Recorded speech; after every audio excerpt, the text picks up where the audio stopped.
Today we're going to talk about divorce, and we're going to talk about why getting divorced might be the best thing that ever happened to you. So, in case you didn't know by now, I am divorced. I got divorced about 8 years ago. And what inspired me to share this video is not necessarily wanting to tell my story, although there's a lot of wisdom and value in my story, but I want to help the women out there that are currently going through divorce or contemplating divorce. I had a couple women share comments on my YouTube videos over the last few days, sharing with me that they are in the process of separating or going through a divorce. And I do know how painful that can be, and how it can create a state of disillusionment where the whole life that you thought you were going to be living and the whole life that you had planned out for yourself is no longer the life that is that you're on the path for. And so that can be really, really challenging to navigate. And so I want to talk a little bit about my experience with divorce and what shifted for me so that you can sort of see what is also possible for you. So whenever somebody tells me that they're getting divorced, especially when a woman tells me that they're getting divorced, I always say congratulations. And that kind of goes against what a lot of other people think, 'cause some people consider divorce to be a tragedy. But given everything that I know about women and patriarchy, relationship dynamics, all of the things that I talk about, divorce is very often one of the most empowering times in a woman's life.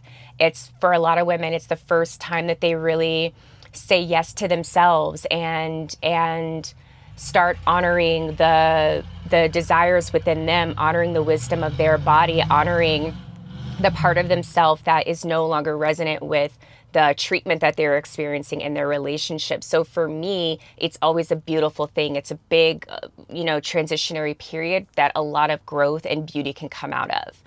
So I met my ex-husband when I was 18 years old.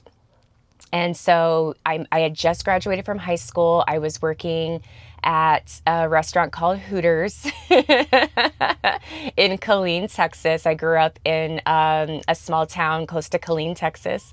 And it was his first time coming into the restaurant, and that's where we met. And it was funny because while working there were I was always getting numbers from guys. Men were always asking me out, always giving phone numbers. That's just the nature of working at a place like Hooters, especially back then. And I was never interested in any of the men that came into the restaurant. But this man walked in one day and he just had this energy and he had this vibe about him that was so unique and so different. And he had an accent. And I learned that he had immigrated from another country. And yeah, there was just something about him, and we clicked immediately. And it was such a beautiful experience going into that relationship with him because it was my first, adult relationship, like as adult as you are at 18 years old. And it was beautiful because throughout high school, I didn't have a lot of interest in boys. I found, boys my age to be very immature, and I just didn't spend a lot of time or energy on boys. I've pretty much decentered men since I was a child. And so it's very on brand for me. But when I met him, he was a few years older, and there was just a different energy and frequency that he had. And it made me feel this sense of connection that I hadn't experienced before. And so he took me out on, our first date. And by the time our first date was over, I was in love. Like, I knew that I was in love with him. And I knew that I don't know if he was in love with me, but I think he was. He told me that he loved me very shortly after. It was a very quick romance, not something that I would recommend knowing what I know now. But we fell in love very quickly. He was my first lover. I had never been with a boy or a man prior to that intimately. And he just swept me off my feet. He was in the military, and which was to me, I said it was a deal breaker. I said I would never date a soldier because I grew up in a military town. My mom was former military. And so I just didn't, I wasn't interested in that lifestyle at all because I was planning to move to New York City. And that's what I was working for. And it just wasn't appealing to me. But I met him and threw that rule right on out the window. Still moved to New York City, still followed all my dreams and all of that. But I made it clear to him that if we were going to be together, this was the path that I was going to be taking. I'm moving to New York. I'm becoming an actress. I know you're in the military. He was preparing to deploy overseas. This was in 2005. So the Iraq war was still like brand new at this point. Um, and I just basically laid it all out for him. I love you. I want to be with you, but I'm not slowing down or stopping my life for you. And I do not want to have a long-term relationship with somebody that is in the military. That's not the life that I want to live. And so he was very clear about that. He had his reasons for joining the military. And we basically, set a plan for our relationship. We created a 5-year plan because he was enlisted for 4 years and he was deploying to Iraq. So the plan was, I'm going to go to New York, and then a couple months later, he's going to deploy. We're going to do long distance for a little while until he gets out of the military, and then when he gets out of the military, move to New York City. And that's exactly what happened. That was the entire trajectory that we followed. And on our 1-year anniversary, he proposed to me. He bought me a beautiful diamond ring, the exact ring that I wanted. And of course, I said yes, and I was so excited. And then 6 months later, I gave him the ring back because I was 19 years old. I was like, Drew, what are you thinking? You're 19. You're not getting married. Uh, and so I gave the ring back, but we didn't break up. We just agreed to put marriage on the back burner until some more time had passed. He got out of the Army and all of those things. And so when he got out of the military and he moved to New York, we ended up getting married the following year. So when we got married, I was 23 years old, which is so funny because back then I thought I was so grown. I thought I was so mature and just so much wiser than 19. Like 20, it's much better to get married at 23 than 19. But you live and you learn, right? The folly of youth. So we got married when I was 23, and I feel like after we got married was when so many things shifted in our relationship. And this whole video isn't about my marriage, it's about divorce. So I'm not going to go deep into all of the details and all the things that went wrong. But what I will say was that a lot of things shifted once we got married. And I feel like in a lot of ways he felt burdened by the duty and the responsibility of being a husband. He's from, a more like a deeper patriarchal culture. Because, if you've traveled the world, you understand that patriarchy exists in degrees. It exists in levels. And so some countries, patriarchy is more intense than in other countries. And he comes from a more like traditional patriarchal country where men are providers, the women are typically stay-at-home wives, or even if they work, they're still handling all of the childcare, which is what happens in the West as well. But over there, there's really no question of those dynamics. And so what was so interesting was that once we got married, it's like a switch flipped, and he took on this persona or this identity that I don't think, as far as like being like a husband, being a provider and all of these things, that I don't think he actually wanted. And I feel like it created a lot of resentment on his end, playing this role that maybe he didn't particularly want. And and I'm not saying that everything was his fault at all, because I know I was hell on wheels in that marriage as well. And so I want to take responsibility for, my ignorance and my lack of growth at that time, my emotional immaturity that I had in a lot of ways. There's a lot that I contributed to the demise of our relationship. And so I don't want to make it seem like it was all him, because it wasn't all him. But ultimately, as the years passed and things started to like slowly deteriorate in our relationship, I started just feeling this sense of, you know, I, unhappiness for myself as well. Like he wasn't the only one that I didn't really have resentment towards him, but I did have this sense of just like, I love this man so much, but I'm feeling too confined by this relationship. There were a lot of things that I felt like I deserved in that relationship that I wasn't getting, that I was asking for over and over and over again. And there were no shifts, there were no changes happening in the relationship that made me feel like I'm not getting what it is that I deserve. And so my first the first, like we had conversations about separating, and we had briefly separated a couple years before we finally split. And the separation was very short-lived experience. We got back together, and then in 2016 I had like a massive spiritual awakening. It was my first time sitting with plant medicine, and it, like, and by plant medicine I mean like mushrooms, psilocybin, and it completely like shattered my reality in the most beautiful and profound way when I had that first psychedelic experience. And actually, that first psychedelic experience I had was with my husband at the time. And it was beautiful. It was beautiful and transformative. And then a couple months later, I went to my first Burning Man. And maybe I'll do a video about Burning Man because I've been to Burning Man 4 times, and that's, yeah, I'm gonna have to do a whole separate video about Burning Man. But I went to Burning Man for the first time, and that first Burning Man was such a powerful initiation for me because I ended up going by myself. My husband didn't want to go, and our relationship, like I said, had been deteriorating, and we were not connected. It didn't feel like we were in love. It just kind of felt like we were living together and kind of going through the motions.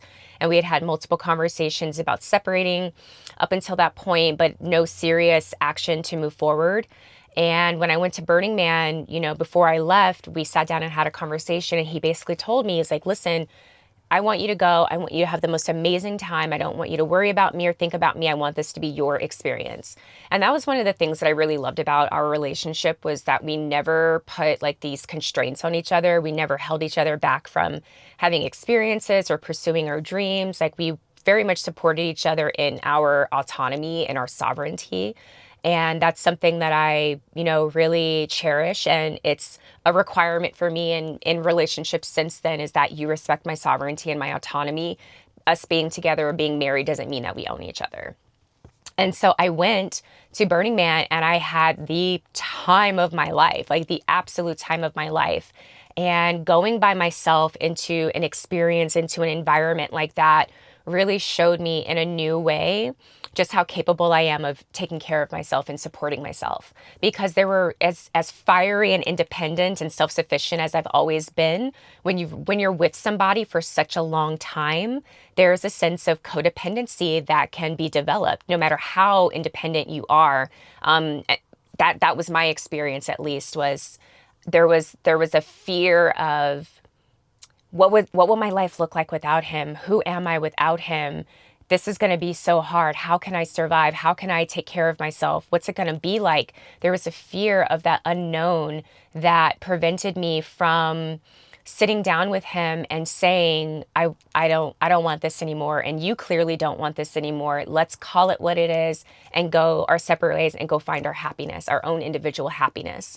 And Burning Man, going there by myself, being fully self-reliant, self-sufficient, building my own camp by myself, doing all the things that I needed to do to take care of myself, and then having the experience where every single person was coming up to me and just saying, oh my God, you were so beautiful. You have such a light. I just had to come and say something to you. You're a goddess. You're radiant. You have goddess energy. I ended up getting the name Goddess Vibes. There's this tradition at Burning Man where you're given a playa name, is what they call it. And people kept telling me that I had goddess energy and goddess vibes. And that's actually the name of my company. My company is called Goddess Vibes. And that comes from that first year at Burning Man, where everybody kept telling me I had goddess vibes and goddess energy. And it really just opened up a new perception of myself and my power and what it is that I radiate in the world. And when I got back, I knew when I got back that, or I knew before I left, that I wanted to ask for a separation. And really it was a divorce, but I still wasn't quite ready to say divorce. And so I just said separation because that felt safer than divorce. But the day that I got back from Burning Man, my dad died. And so for the next few weeks, it was me just sort of really kind of processing that my father was no longer in this world, and then preparing to go to Missouri for his funeral, and all of the drama and things that happened in my family between in that time frame. And so that conversation ended up getting put on the back burner until after the funeral. But after the funeral, there was a conversation that we had where, we had the come to Jesus conversation where we both acknowledged that there was so much distance and we needed space, and that, it felt like a good time and a good opportunity for us to go our separate ways. And so we set a timeline, and, it was around October of 2016.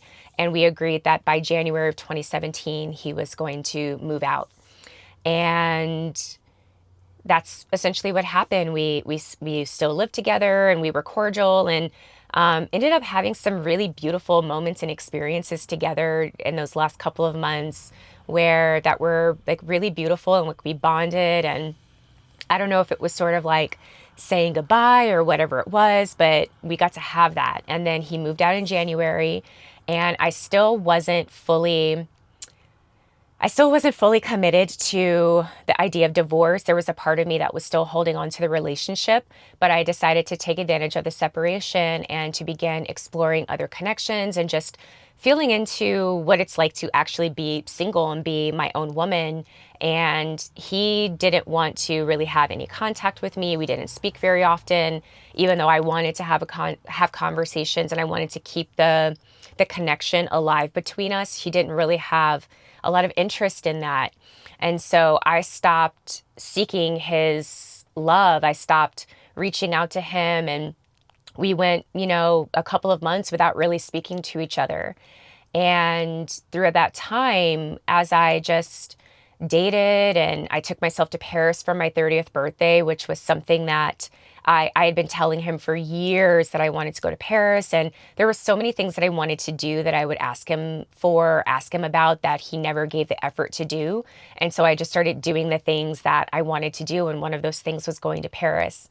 So I went for a solo trip to Paris for my 30th birthday. And then when I got back, I immediately went to my first Desert Hearts Festival with one of my homegirls, and just, it was such a good time.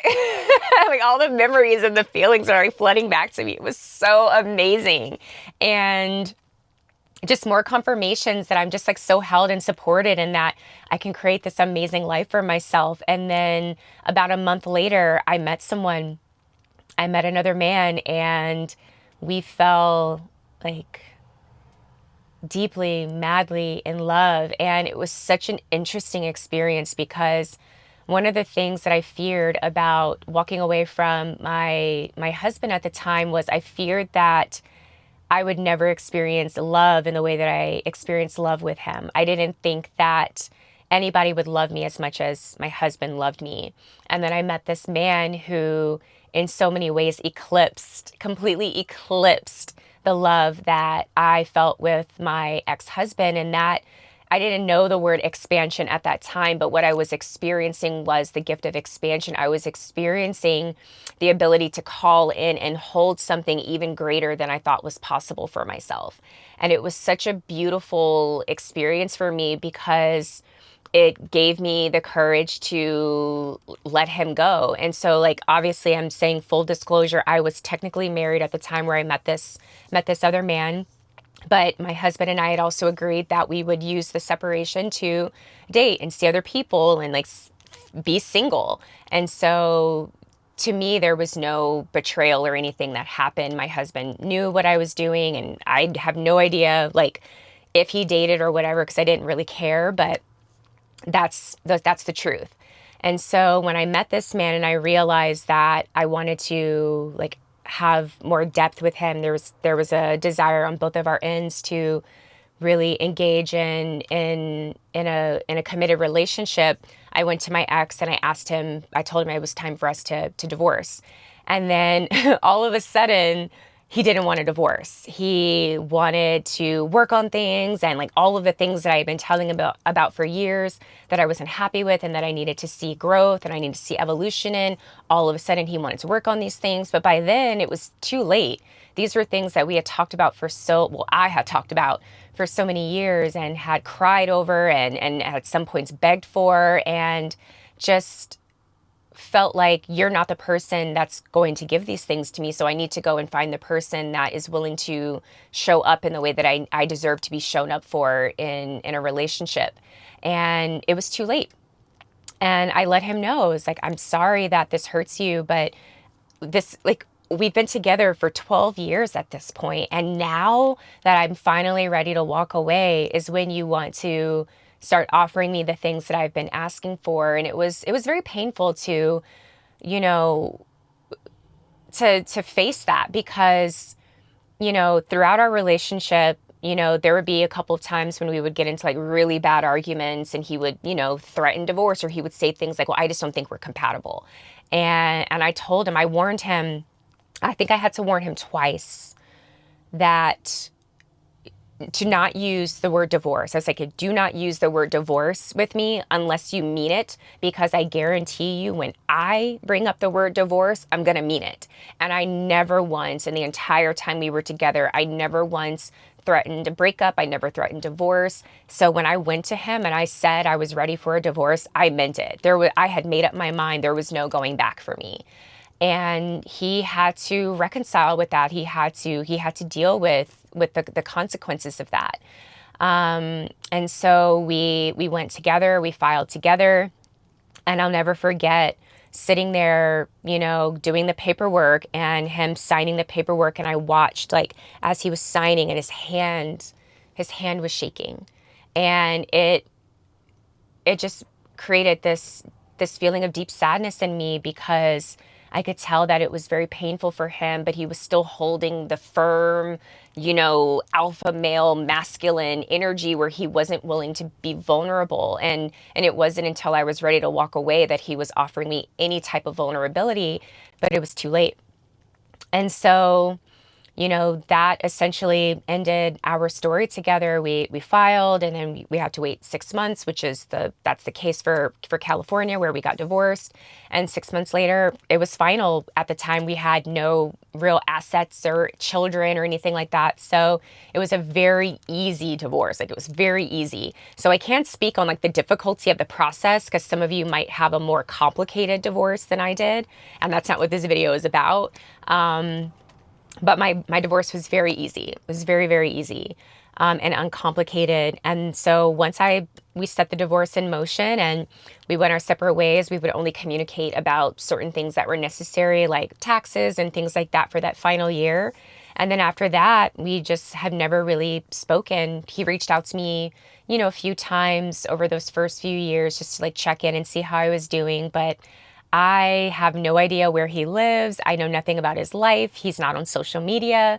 So I have no idea what's going on in his world, but I always think of him and send him so much love and great thoughts. Like, he's always going to be such an important and integral part of my journey. And I love that man and will always love that man. But, not but, and I say all of this to say that when I made that decision to walk away, when I made that decision to not just say that I deserved more and to think that I deserved more, but to fully believe that I deserved more, that I deserved better than what it was that I was receiving, and having the courage to take those first steps, was when everything changed for me. I mean, he moved out, and then my life literally just opened up. I've already shared some of the beautiful experiences that I've had. I fell in love, and the man that I met after him, we were together for 2 years, and that relationship ended. But that relationship was such a powerful catalyst for my spiritual growth and evolution. And he, taught me so many things in that relationship about, he showed me so many aspects of how I can be loved by a man, and be loved by a man who doesn't fear his softness and his vulnerability, and can hold a masculine container while still being gentle.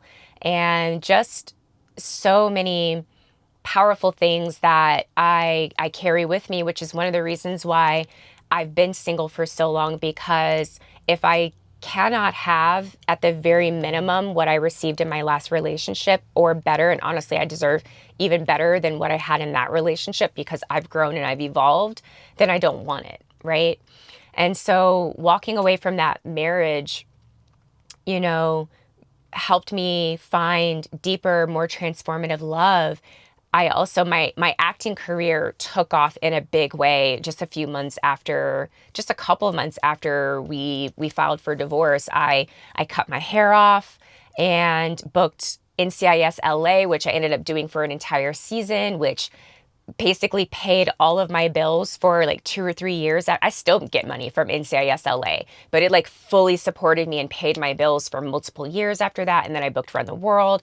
And so many things opened up for me after I left that relationship. And it's so funny to look back on it now because I remember being 27, 28 years old and feeling like, what is my life going to be? What's it going to look like? How am I going to support myself? How am I going to take care of myself? Like, because my husband paid all the bills. And like, even though I made money, he was a provider. He paid all the bills and he took care of all the living expenses and he did all of those things, which I'm so grateful for.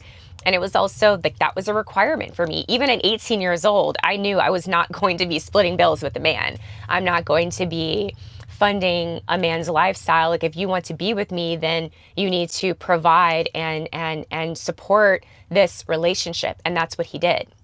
He really set that. Well, I set the standard and he upheld that standard.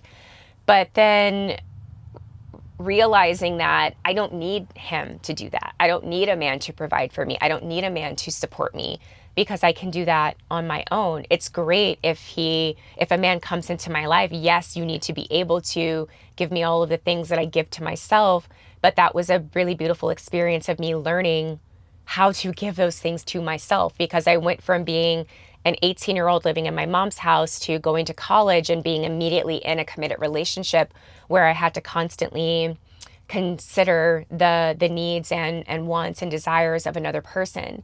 And so being a woman at this point, because when I got married, I thought I was a woman, but I wasn't. I was not a woman. I was still a girl. I was an older girl, but I was still a girl. And so when I got divorced, I was a woman. I was in my womanhood. I was 30 years old.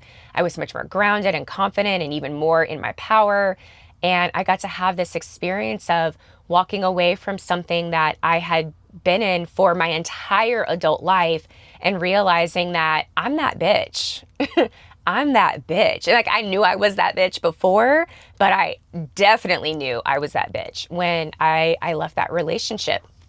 And so, to start wrapping this video up, because it's getting a little bit long, I wanted to share my story with you because for those of you that are in relationships where you're feeling there's no reciprocity, you're overgiving, or you're being mistreated, you're being treated like a burden, or like this person resents you or doesn't really value who you are and the magic that you're bringing into the relationship, or you're currently in the process of divorce and you're afraid because you don't know what your life is going to look like or how you're going to take care of yourself or how this could have happened, or you're afraid that you're never going to find love or, find someone that will honor you and cherish you because maybe you've never experienced that before and you finally realize that your marriage was a lie in so many ways.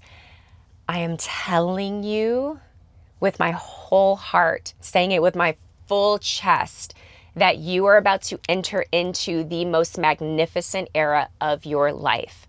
Trust me on this. And this is why whenever a woman tells me she's getting divorced, I say congratulations, because this is going to be a period of your life where you're going to get to really see who you are and what you're made of. And this is also an opportunity for you to just soften and surrender into what I call the era of solitude. When I have my clients come to me, when new women come into my field and come into my work, and they're telling me, well, I'm getting a divorce, or my husband passed away, or I just had a breakup with my long-term partner, or whatever it is, I say, you're entering into your era of solitude. This is the solo, and this is something that a lot of women don't get to experience because just like my experience, I went from being a child to being in a fully committed relationship to becoming a wife. And I didn't really, even though I lived alone for those first couple of years in New York, I still was, everything that I did, every choice I made was still considering somebody else. And and some of you might have children, obviously it's different if you have kids because you're going to always need to consider their needs. But as far as like a relationship dynamic, like a romantic relationship dynamic goes, there's so much power in being in that era of solitude where you get to come back into the sovereignty within your own body. You get to see what it's like to not give anyone sexual access to you, or to have to clean up after a grown adult, to have a space that just belongs to you and is not being constantly inhabited by somebody else's energy. It is a profound experience that I think every woman needs to have in their life. And it transformed my life in so many ways. Like, I can't imagine who I would be if I had stayed in that marriage, who I would be right now at 38 years old. And I'm grateful for him. I love him still to this day, and will always love this man, because to me, love is, eternal. It's not something that fades or goes away or dissipates. It might shift in the way that it's expressed, but it's still always present in your heart. And so for those of you that are, for the women that are listening to this who are contemplating divorce or are going through divorce or have just ended a divorce and you're still feeling a lot of fear around your life and your circumstances, please take this video as a promise that your life is about to blossom in the most profound ways. You are going to get to know yourself in a way that you've never gotten to know yourself before, and you're going to get to see how powerful you are in a way that you have never, ever, ever imagined. And so if you're looking for deeper support while you're on this journey of contemplating divorce, and even if you're not divorced, if you're in a relationship, a long-term relationship that you are contemplating leaving, or have just left this relationship, then I would love to encourage you and invite you to join my Selfish Bitch initiation, which begins on January 7th. So this is going to be a 21-day immersive experience where I take you from the journey of letting the obedient good girl be laid to rest so that your sovereign woman can rise. And we'll be talking about a lot about relationship dynamics and the dependency, the codependency that women have with men in relationships, and the fairy tale programming that little girls are instilled with that makes them think that a husband is the most important thing that they can have, being a wife is the most important accomplishment that they can have, and deconstructing all of these false ideologies and ideals so that you can step into a space of genuine power and sovereignty. And this is what the Selfish Bitch initiation is all about. So the link to that is in the description box, and I will also drop that in the comments below. And speaking of comments below, I want to know how this video landed for you. Are you going through a divorce? Are you contemplating it? What's your journey been like? What are your fears? Or did listening to this video give you deeper courage? Or did it inspire you to make a shift that in your body, in your heart, in your womb that needs to be made, but your mind has been telling you is too scary, or you're not good enough, or you'll never be able to do this on your own? Let me know in the comments how this video, how this transmission has landed for you. Thank you so much for being here, for listening and taking the time to engage. Please give me a like, give me a comment, subscribe if you haven't subscribed yet. I'm dropping videos every single day, and I also want to know what other things you want to talk about. So if you have another topic or a question that you want to ask me, let me know in the comments and I'll make it into a video for you, okay? Sending you so much love, so much healing. Have a great day wherever you are in the world, and I'll see you in the next video tomorrow.